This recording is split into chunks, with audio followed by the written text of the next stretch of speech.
back again, Dr. Bones. I'm going to talk a little bit about the tennis serve. That's where you are in control. I've got a big serve, mostly left-handed. I've got a big left-handed serve. I serve right-handed, but not as powerful. But this is where you're in control, all right? So how can you enhance your serve using physics? Well, you need thrust. You need to get off of the ground. You want to get a rocket off of the ground, you're going to need thrust. The bigger the thrust, the further you're going to be going. Same thing in tennis. You need some thrust. You need an action-reaction. In this case, we have a downward force equaling our upward force. All right, so when you press down hard, you're going to be reimbursed with an upward force. So what we need is a contact with the ground, and we need a maximum downward force. The harder I push down, the greater the force up. You actually are going to be jumping into the court. So I have a serve where I'm going to be sideways to the court partially, and then I try to develop a lot of downward force. So I'm going to be bringing my weight downward. You could put me on a scale and you'd find out I'd actually weigh more than I do because mass times gravity is weight, but force is mass times acceleration. In this case, instead of just being weight, I am now a mass times an acceleration. So the greater the downward force, the greater the upward and forward force as you propel yourself up and out into the court. So this is the wind-up. You're going to need a downward force. Now, as far as the contact with the ball is concerned, I like to step back a little bit and generate momentum forward.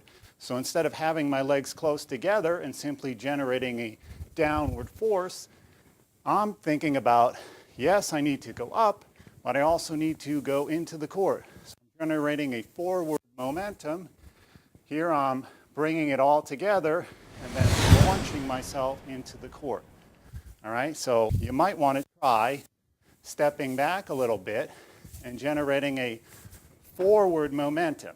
All right, this is where you're going to get your power that's going to be translated upward and forward into the court. Okay, as far as the toss is concerned, we're going to have our little parabola here.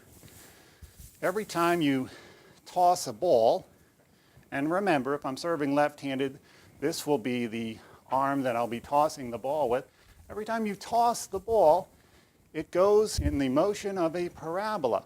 And you have to think to yourself, well, how, or where I should say, where do I want to hit the ball as it moves through its parabolic trajectory? Here, let's move to the side here. So you can imagine here I'm throwing the ball up, so it's moving in a parabola.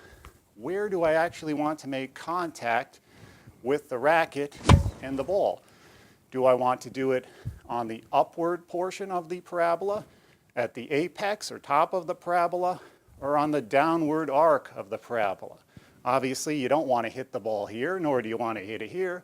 So somewhere in here, I recommend that you try for the downward portion of the parabola. In this case, we can have the racket at an angle that's going to give us some type of topspin. So here we go again. I put this back. I've got my racket. I'm imagining, here I am, I'm ready for the toss. I throw the ball up. As the ball is going through its downward arc, at the higher portions, I am going to be hitting across. So my feet are jumping, this right foot is into the court, right? And as I move forward, I am cutting across the top of the ball. By the way, the ball and the racket are only together about 5 milliseconds, so you might be feeling your follow-through and all, but the ball is long gone. So it's really the angle that the ball is going to be interacting with the racket that's going to give you your spin. So pretty much a flat serve. Here we've got some top spin, right? So we're trying to brush across the ball. It's only going to be on the racket about 5 milliseconds, right? But I suggest that you try to hit the ball on the downward portion of the parabola. So it goes up, and then I follow through, okay? Of course, remember, I'm here in a TV studio, so we're not out on the tennis courts. So as the ball comes through, I hit the ball, all right? So that's the toss. You want to hit it sort of on the downward portion of the parabola. I think you'll have much greater time or success in terms of getting the ball into the opponent's service box, all right? And of course, the kick serve, you can think about the kick serve as trying to get more of a spin on the ball. In this case, it's your second serve. You have to get that ball into the service box. So you're going to angle your racket so that you can accomplish this. All right? See you in the next segment.